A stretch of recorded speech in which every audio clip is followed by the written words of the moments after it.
Nós estamos agora no terceiro programa, terceira parte da semana 3, e nós temos o mesmo problema, pelo menos no início, ele vai mudar um pouco.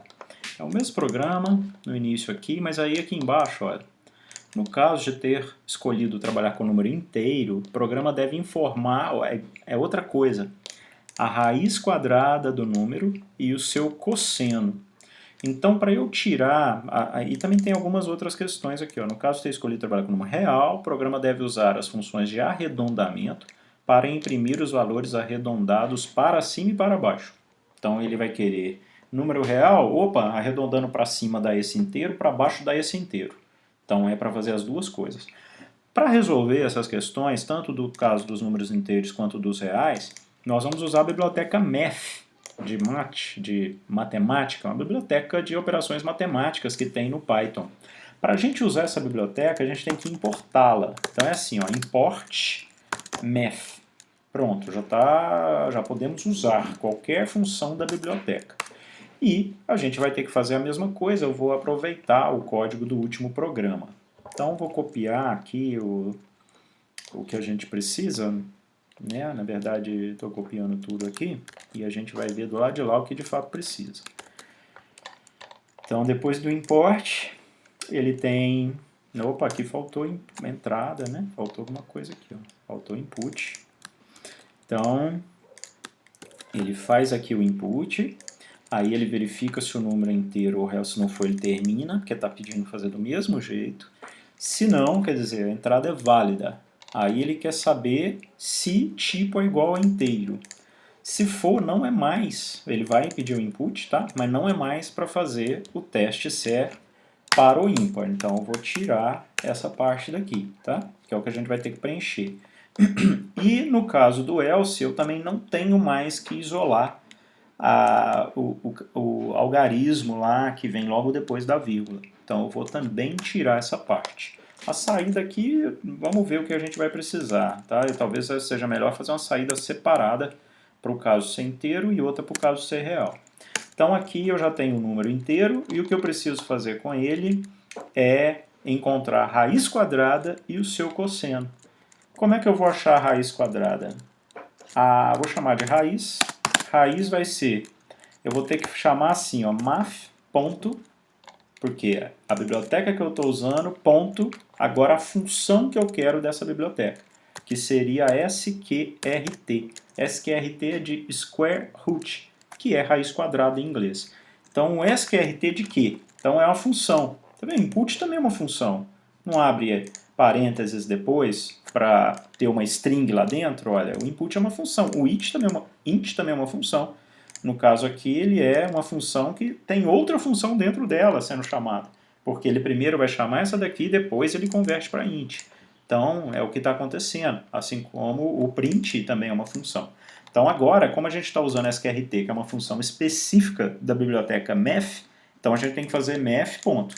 Mas as funções que não são específicas de bibliotecas, como o print, como o input, como o int, elas podem ser usadas sem nenhuma alguma biblioteca ponto o nome da função. Então ela é usada direto, como o int, como o input. No caso do sqrt não dá. E o que eu quero fazer sqrt? É do num. Então aqui eu já tenho a raiz quadrada. O que ele pediu também? O cosseno. Então eu vou escrever cosseno vai ser igual math.cos do número. Mas como é que eu sei as funções que tem na biblioteca math? Aqui, olha, eu estou na página 27 da apostila. Aqui na página 27 tem as funções elementares da biblioteca math. Então a raiz quadrada é essa daqui, ó, sqrt. Tá?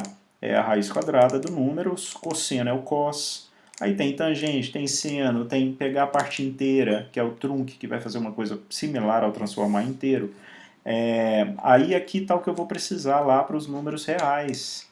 Menor inteiro maior que. Então, qual é o menor inteiro maior que 5.2? Isso que é arredondar para cima. É o 6, tá vendo? Agora, esse aqui, ó, arredonda para baixo, que é o floor, math.floor. É o maior inteiro menor que 5.2. O maior inteiro seria o 5. Então, em outras palavras, o seio que significa teto, né, o forro da parte do teto da casa. Então, esse teto seria o arredondamento para cima. O floor, que significa chão, seria o arredondamento para baixo. E é o que a gente vai ter que fazer agora lá no nosso programa. E aqui, gente, então vocês podem consultar sempre que pedir alguma outra função, né? Você tem logs, você tem retirar valor absoluto. E aqui tem, inclusive, constantes, porque a gente pode precisar de usar o número neperiano, pode precisar usar o pi. Então, na hora que precisar, está aqui o número já. Tá certo? Então é isso, vamos voltar ao nosso programa e usar aquelas funções que eu mostrei. O cos, as QRT eu já estou usando. Agora falta aqui para o caso de ser número real. E aí, o que é para fazer? É para, vou chamar aqui de teto. É o limite super, aliás, o primeiro inteiro acima do número real. Então o teto seria o math.seio, com esse seio passando o num, né? Então é a variável teto, e a variável, posso chamar aqui de chamar de chão, né? Já que ele chama de floor, que é o math.floor, onde eu estou passando o próprio número. O que faltou fazer? Como para um caso do if e o else é para imprimir coisas diferentes, eu vou ter que fazer o printf aqui dentro, sabe? Tanto do meu if quanto do else para imprimir as coisas específicas que eu quero. As variáveis têm nomes específicos, então não posso fazer um print genérico lá no final. Até poderia se eu tivesse usado aqui nomes, os mesmos nomes, mas como são coisas diferentes, não faz muito sentido. Então a gente vai cortar aqui a parte final e vai seguir com os prints aqui dentro mesmo. Então aqui eu quero imprimir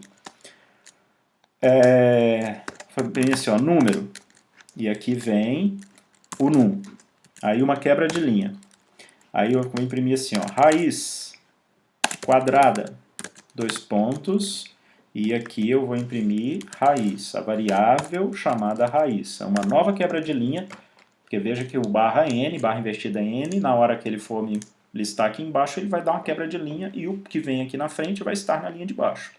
Cada vez que eu dou uma quebra de linha, o que vem adiante fica na linha de baixo.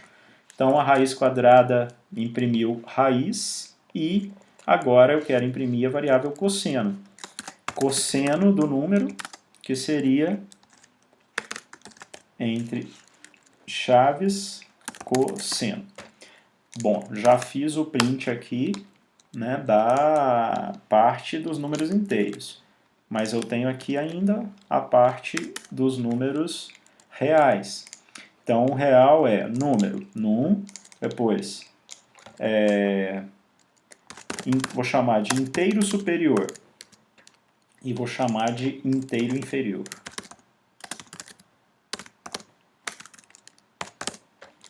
Inteiro superior seria o teto e o inferior seria o chão. Variável não pode ter til, tá? Então não vou colocar chão com til, vou colocar shall, vai ficar desse jeito mesmo.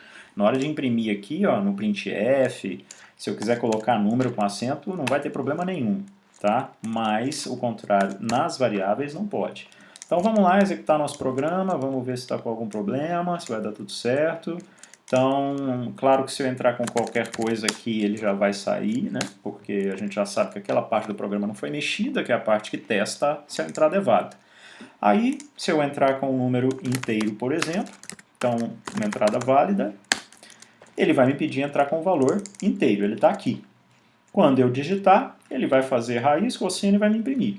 Então, o número inteiro que eu quero é o 9.